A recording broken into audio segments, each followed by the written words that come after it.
Chers compatriotes du Sénégal et de l'Afrique, bonsoir. Nous venons par cette allocution nous adresser à vous pour revenir sur les événements de ce jour à Dakar, à Ziguinchor et épisodiquement dans d'autres endroits du Sénégal. À l'entame de mon propos, je voudrais d'abord m'incliner devant la mémoire des 3 disparus. Nous avons appris qu'il y a eu des concitoyens qui ont été victimes de la répression aveugle des forces de défense et de sécurité de Macky Sall. L'une à Dakar, une personne qui n'avait rien à voir avec les manifestations, qui serait même handicapée, mais qui a été victime de la répression aveugle des forces de Macky Sall, qui ont incendié l'endroit où il se trouvait et son handicap ne lui permettant pas de s'en extraire. Les 2 autres ont été enregistrés respectivement à Ziguinchor et à Bignona, c'est-à-dire dans 2 départements de la région de Ziguinchor. Il s'agit notamment de M. Abdoulaye Diatta et de M. Idrissa Goudiaby. Nous nous inclinons devant leur mémoire, nous présentons à leurs familles, à leurs proches et à tout le peuple sénégalais nos condoléances les plus attristées. Et nous vous promettons que ces crimes de plus dans le registre, dans le répertoire de Macky Sall ne resteront pas impunis.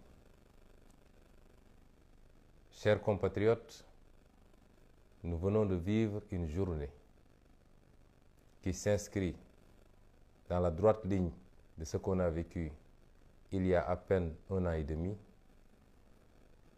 et qui est consécutif à la gestion autocratique ou la tentative de gestion autocratique du pouvoir d'État par Macky Sall et son clan.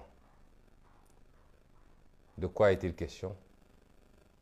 D'exercice des libertés les plus élémentaires inscrites dans notre charte fondamentale qu'est la Constitution et relevée dans toutes les lois librement votées dans ce pays, parmi lesquelles la liberté de manifester, la liberté de s'associer, la liberté d'aller et de venir, mais également la liberté de culte. Yewwi Askan Wi a déposé une information puisque de par la loi et par la Constitution, il n'est absolument pas question d'autorisation. Une information d'une manifestation qu'elle tenait à organiser pacifiquement pour protester contre cette dictature de Macky Sall, instrumentalisant l'administration et la justice depuis 10 ans qu'il est à la tête du Sénégal pour écarter ses adversaires politiques de toute compétition. Yewwi Askan Wi donc a tenu à organiser une manifestation pacifique.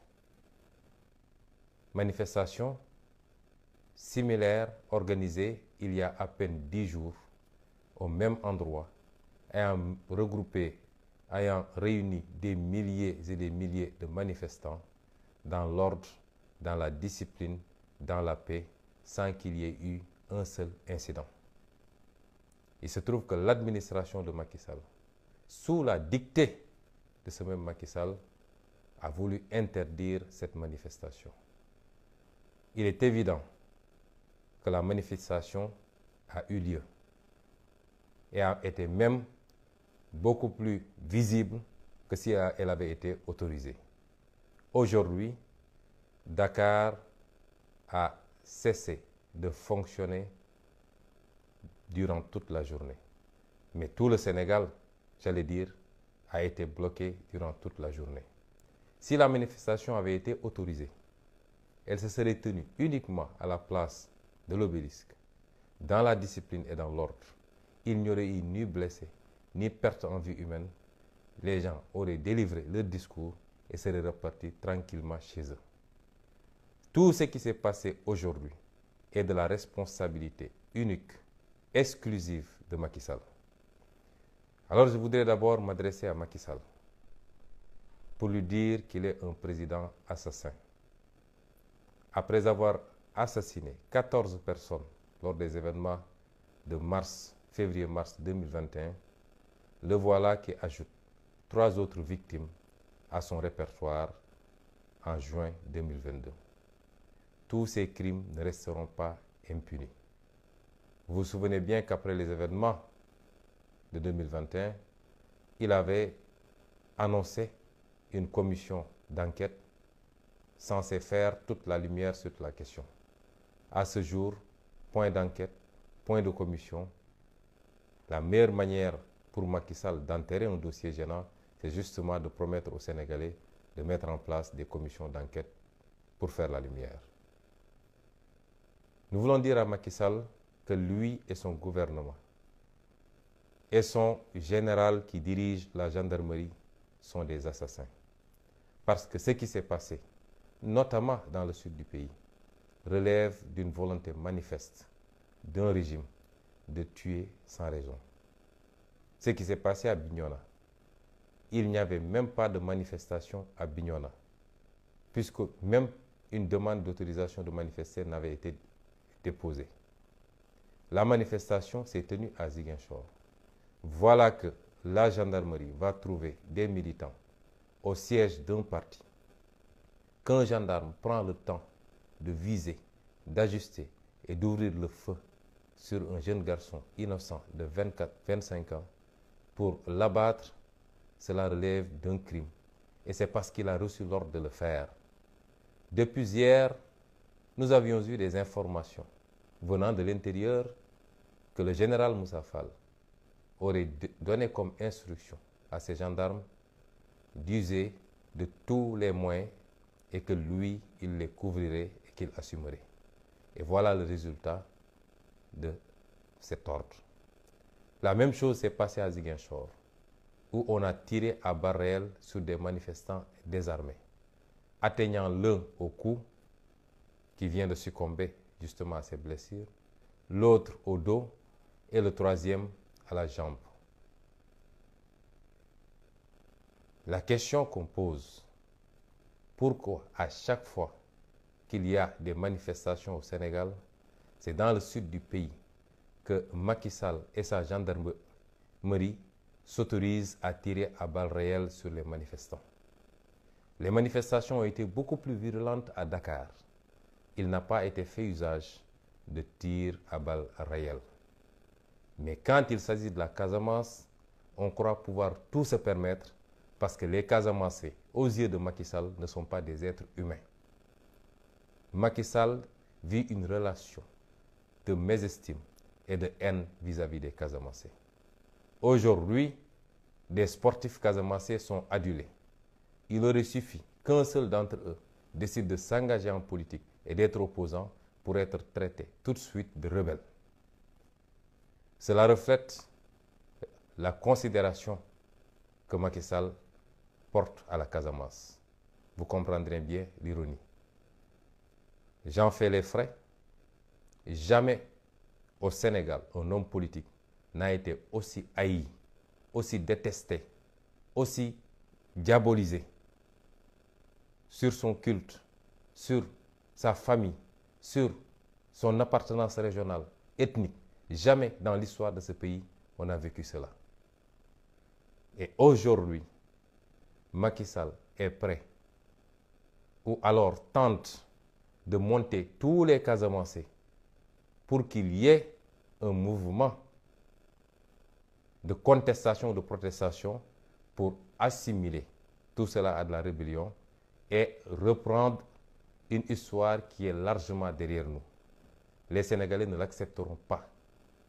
Le Sénégal aujourd'hui est un et indivisible. Les Sénégalais sont une nation forte et enviée dans tout le monde, avec des cousinages à plaisanterie, avec un brassage ethnique, religieux, où les gens se marient entre eux. Le Sénégal est une grande nation. Macky Sall, votre gouvernance basée sur la haine et la division ne marchera pas. Depuis que vous êtes président, on entend parler d'ethnie. Vous êtes venu avec votre slogan de Netuku Bandum, signifiant que tous ceux qui sont issus du nord du pays doivent voter pour vous parce que vous serez de cette ethnie. Aujourd'hui, tout le monde a compris que vous ne croyez même pas à votre propre ethnie. Vous essayez d'utiliser les gens uniquement pour atteindre vos fins politiques. Les Sénégalais ne vous laisseront pas brûler ce pays. Ils ne vous laisseront pas créer les démons qui ont brûlé le Rwanda, qui ont brûlé beaucoup d'autres pays. Ils ne vous laisseront pas instaurer une guerre ethnique ou civile dans ce pays. Vous serez le seul à brûler de vos tentatives avec comme seul objectif, pour ne pas dire obsession, votre maintien au pouvoir pour un mandat illimité. Ce qui a démarré aujourd'hui, M. Macky Sall, c'est le premier acte de la fin de votre règne en tant que président de la République. Nous pouvons vous assurer et vous garantir que vous ne serez pas président de la République à partir de février 2024. Vous ne le serez plus. Et les tentatives d'intimidation ne marcheront pas. Ce que vous avez fait en Casamance, vous vous rendrez compte que demain, si on appelait à une manifestation, vous verrez encore 10 fois ou 20 fois plus de manifestants. Ce qui s'est passé aujourd'hui à Dakar, considérez que ce n'était qu'un avertissement. L'une des principales leçons qu'on doit tirer de cette journée, c'est que Macky Sall a voulu jauger le peuple sénégalais. Mais le peuple sénégalais également l'a jaugé. Parce que depuis 1 an et demi, il a fait croire à tout le monde qu'il est allé se préparer, qu'il a tiré des leçons de sa cuisante déculottée de l'année dernière, qu'il est allé s'équiper en France, en Israël, au Brésil et partout en Turquie, qu'il a acheté suffisamment d'armes de répression, qu'il a recruté suffisamment d'agents de sécurité.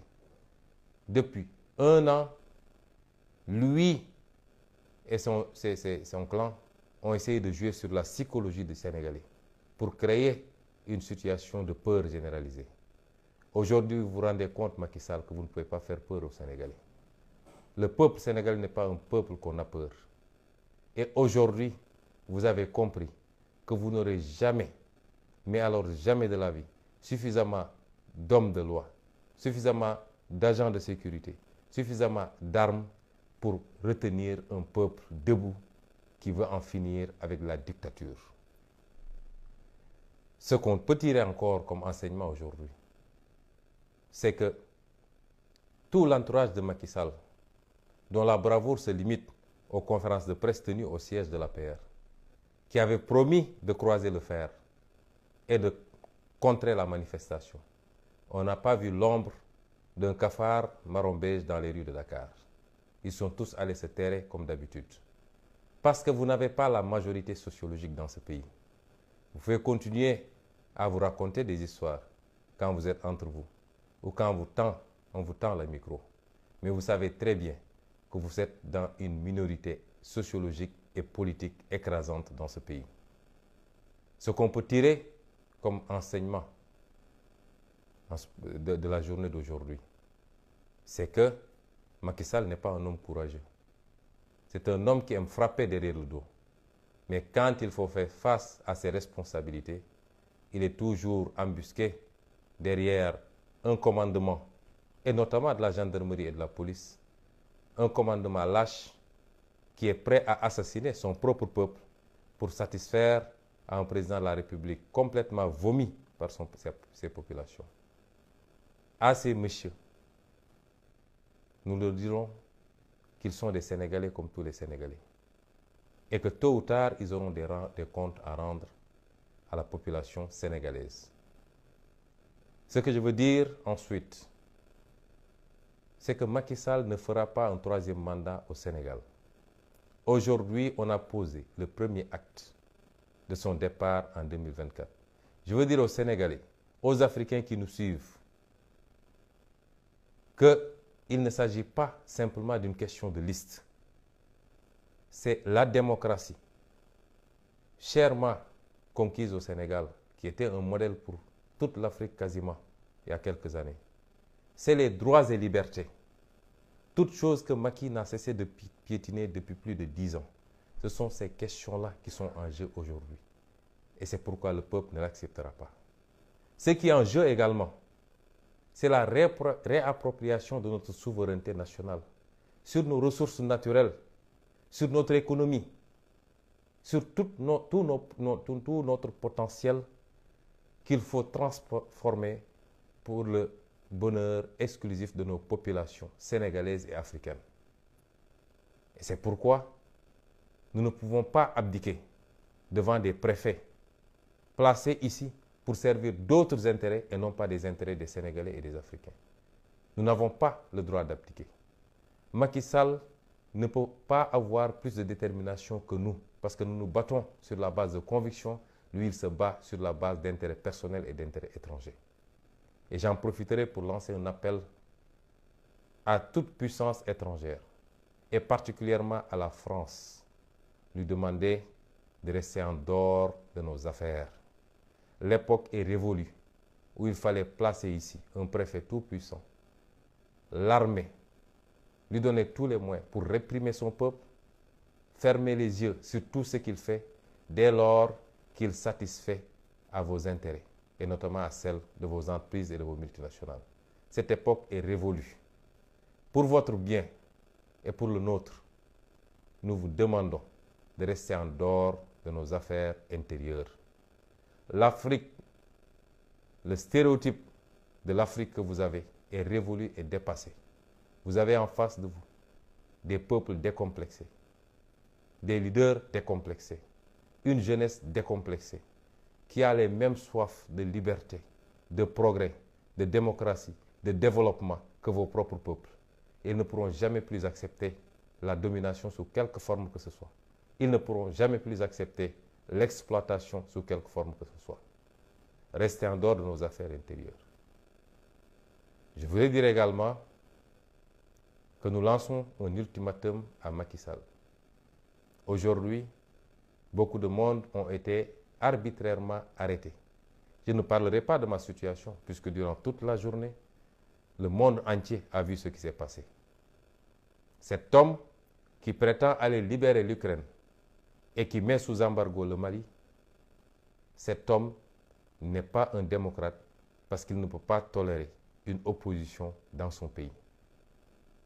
Je ne suis ni en résidence surveillée, je ne suis interdit d'aucun déplacement à l'intérieur du territoire et on m'a pris d'assaut, moi et ma famille, de l'aube à maintenant, m'interdisant de me déplacer et d'aller même sacrifier à la prière du vendredi.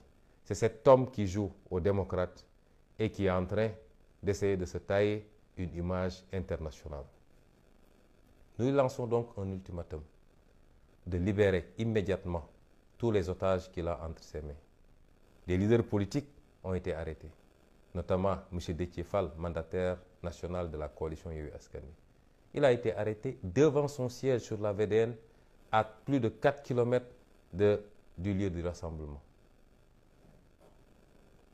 M. Ahmed Aïdara, maire de Guédiawaye, il a été arrêté là-bas à Guédiawaye à quasiment plus de 15 km du lieu du rassemblement.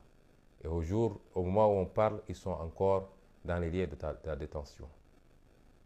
Je vais vous parler d'éléments de ma garde rapprochée qui, le matin, venaient tranquillement rejoindre mon domicile et ont été alpagués pour être conduits à des destinations inconnues. Je vais vous parler de beaucoup de militants, parmi lesquels Amadouba, Diawara et beaucoup d'autres, qui ont été arbitrairement également arrêtés et acheminés vers des destinations inconnues. Je vais vous parler de l'honorable député Mame Diarra Fam, arrêté arbitrairement en tant que député et représentant du peuple et placé à la section de recherche en même temps que M. Déthié Fall. M. Macky Sall, nous vous donnons un ultimatum. à libérer tous les otages politiques qui sont entre vos mains. Au-delà, nous viendrons chercher ces otages politiques, coûte ce que ça devra coûter. Je ne pourrais terminer sans lancer un appel pressant et fort à la population sénégalaise, à la jeunesse particulièrement. Depuis des jours, un travail de sabordage systématique a été entrepris par le régime.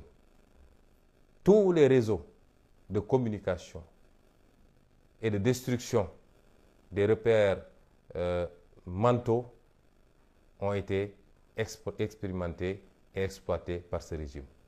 Pour vous dire simplement à vous, la jeunesse de ce pays, que vous ne devez pas sortir manifester. Qu'il y a des leaders qui veulent vous sacrifier. Que si vous tombez lors de ces manifestations, vous serez les seuls perdants, vous et vos parents. Toutes sortes d'artifices ont été utilisés. Aujourd'hui, vous êtes sortis massivement. Je veux vous rassurer que nous ne nous battons pas pour nous-mêmes. Je peux vous jurer que nous ne nous battons pas pour nous-mêmes. Nous n'attendons rien de ce combat en termes de retour. Nous nous battons par conviction, parce que nous sommes convaincus qu'il y a une génération qui devra obligatoirement se battre, se sacrifier, pour que les générations à venir puissent trouver un meilleur Sénégal et une meilleure Afrique. Nous prions tous les jours le Seigneur d'être de cette génération, parce qu'on ne peut pas avoir plus sublime satisfaction que d'avoir été parmi cette équipe qui a impulsé le changement qualitatif, structurel, politique, sociétal, économique que toute une nation, que tout un continent attend depuis très longtemps. Donc, considérez que nous sommes les premiers à nous sacrifier quotidiennement, jour après jour, nous et nos familles, parce que nous y croyons et que nous ne gagnons rien en retour. Et nous attendons de gagner absolument rien. Mais nous n'y parviendrons pas sans vous. Ce combat, c'est pour vous. Ce combat, c'est pour que, ensemble, nous dessinions un autre contour de notre Sénégal, un autre contour de notre Afrique. Restez mobilisés et soyez prêts à tout moment à répondre présent. Aujourd'hui, il n'était question que de dire non à la confiscation d'une liberté, celle de manifester. Et vous avez vu ce qu'il en a été. Le premier qui doit en tirer des leçons, c'est Macky Sall. Le jour où il s'agira de dire non à son projet funeste de troisième mandat, qui n'a d'autre dessein que de s'approprier notre gaz et notre pétrole pour les livrer à des puissances occultes et à des intérêts étrangers, qui n'a d'autre objectif que de continuer à s'enrichir à coups de milliards, lui, son griot, sa famille, ses proches, au détriment du peuple sénégalais. Le jour où il sera question de ce troisième mandat, alors ce jour-là, Macky Sall saura que les Sénégalais ne sont pas ce qu'ils pensent être. Que toute son entreprise d'intimidation, de menace, n'aura servi en rien, parce que ça se jouera en quelques minutes, en quelques heures au plus tard, et il quittera le pouvoir, d'une manière ou d'une autre. Je lancerai enfin un appel, une fois n'est pas de coutume, à la presse sénégalaise. Nous avons en commun cette nation sénégalaise, qui a été construite par nos parents, par nos arrière-parents, qui ont construit un socle social solide, que tout le monde nous envoie, basé sur la tolérance, sur l'estime mutuelle, sur le vivre ensemble, au-delà de nos ethnies, au-delà de nos religions, au-delà de nos régions, sur le cousinage à plaisanterie, sur les mariages croisés interethniques. Ce socle fort qui nous a été légué ne doit pas être détruit. Or, aujourd'hui, l'espace médiatique est devenu un espace d'insultes, d'invectives, d'attaques sur la vie privée, sur la religion, sur l'ethnie, sur la région, et malheureusement relayé quotidiennement et grassement par la presse. Ne soyez pas des radios mille collines qui a détruit le Rwanda. Nous appelons à beaucoup plus de responsabilité. Parce que souvent on se plaint que lorsqu'il y a des manifestations, que les manifestants se tournent contre des organes de presse. Je le dénonce, je le déplore et je dis ici que nous n'avons jamais donné un mot d'ordre pour attaquer un organe de presse, a fortiori un journaliste qui ne fait que son travail. Mais quand on devient un support qui distille la haine du matin au soir, les insultes contre d'honnêtes citoyens, des pères de famille, des leaders d'opinion, ne soyez pas surpris que cette haine se retourne à moi ou à un autre contre vous. Soyons tous responsables. Ce qu'on attend du débat politique, c'est un débat d'idées croisées sur le budget, sur nos ressources naturelles, sur l'éducation, sur la santé, sur l'agriculture, sur l'emploi des jeunes, sur la pêche, sur l'élevage, sur le transport et sur toutes les autres questions. Est-il trop demandé à une presse d'aider le Sénégal à rehausser le niveau du débat et non une presse qui est colportrice et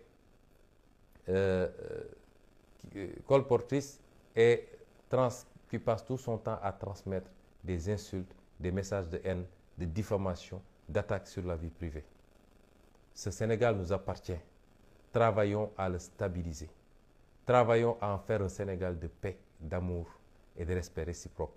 Et cela devait commencer par Macky Sall, qui malheureusement est un homme qui ne vit que par la haine et pour la haine, qui pense qu'il ne doit pas avoir de contradicteur, qui pense que personne ne doit avoir une idée contraire à la sienne, qui pense qu'il ne doit pas avoir d'opposition au Sénégal. Ne le suivez pas sur cette voie, parce qu'il nous laissera avec notre Sénégal. Et chacun devra après se regarder devant un miroir et certainement devant la justice sénégalaise.